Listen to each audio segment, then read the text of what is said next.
নমস্কাৰ সকলোকে Assamese recipe চেনেলটোলৈ স্বাগতম জনাইছোঁ আৰু লগতে আজি গণেশ চতুৰ্দশীৰ সকলোকে মই শুভেচ্ছা জ্ঞাপন কৰিছোঁ। আজি মই গণেশ চতুৰ্দশী উপলক্ষে আপোনালোকলৈ এটা মিঠাই ৰেচিপি লৈ আহিছোঁ। মই ৰেচিপিটো আৰম্ভ কৰাৰ আগতে আপোনালোকৰ পৰা এটা ছাজেশ্যন বিচাৰিছোঁ। মই মোৰ চেনেলটোৰ নাম আছামিজ ৰেচিপি নামটো সলাব বিচাৰিছোঁ। প্লিজ আপোনালোকে বহুত ধুনীয়া ধুনীয়া নামৰ মোক ছাজেশ্যন দিবচোন। আহকচোন আজি মই ৰেচিপিটো কেনেকৈ বনালোঁ চাওঁ। মই আজি কালাগান মিঠাই বনাম। তাৰ বাবে মোক লাগিব গাখীৰ, মই 1 লিটাৰ গাখীৰ লৈছোঁ। চেনি মই আধা বাটি লৈছোঁ। কাজুখিনি মই এনেদৰে কাটি লৈছোঁ। ইলাচি পাউডাৰ আৰু গাখীৰখিনি ফটাবৰ বাবে নেমু ৰস। এতিয়া আমি গাখীৰখিনি ফটাই ল'ব লাগিব। তাৰ বাবে এখন পেন গৰম কৰিছোঁ আৰু প্ৰায় 3 পোৱা গাখীৰ ফটাই লৈছোঁ। মই 1 লিটাৰ গাখীৰ ব্যৱহাৰ কৰিছোঁ যদিও 3 পোৱাহে ফটাইছোঁ। বাকী 1 পোৱা মই পিছত ব্যৱহাৰ কৰিম।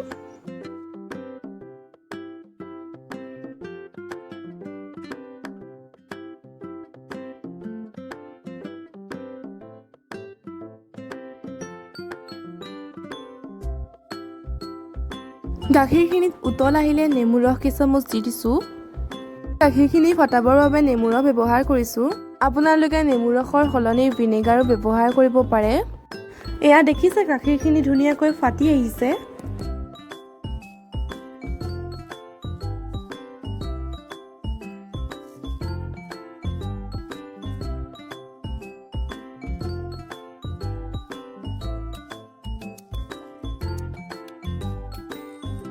এতিয়া আমি এই চানাখিনি পৃথক কৰি ল'ব লাগিব।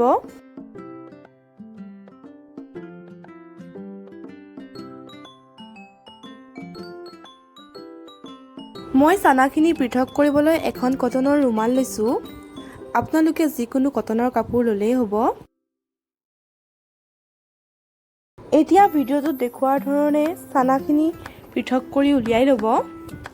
মই আগৰ ৰসমলাই ভিডিঅ'টোত দেখুৱাইছোঁৱেই কেনেদৰে চানাখিনি পৃথক কৰি উলিয়াই ল'ব লাগে। চানাখিনিত যাতে পানী ৰৈ নাযায় তাৰ বাবে এনেদৰে হেঁচি পানীখিনি উলিয়াই দিব আৰু আধা ঘণ্টামানৰ বাবে চানাখিনি থৈ দিব।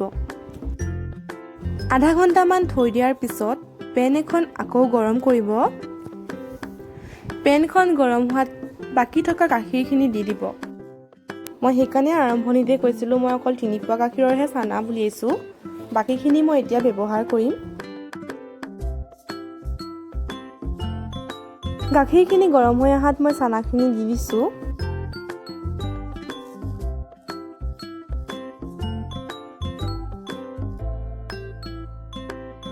এতিয়া মই চেনিখিনিও দি দিছোঁ। মই আৰম্ভণিতে কৈছিলোঁ মই চেনি আধা বাটি ব্যৱহাৰ কৰিছোঁ। এতিয়া কাটি লোৱা কাজু আৰু ইলাচি পাউডাৰখিনিও তাতে দি দিছোঁ। এতিয়া এই সকলোখিনি গাখীৰখিনিৰ লগত ভালদৰে মিলাই দিব লাগিব আৰু উতলাব লাগিব। এতিয়া আমি এইখিনি পগাই থাকিব লাগিব।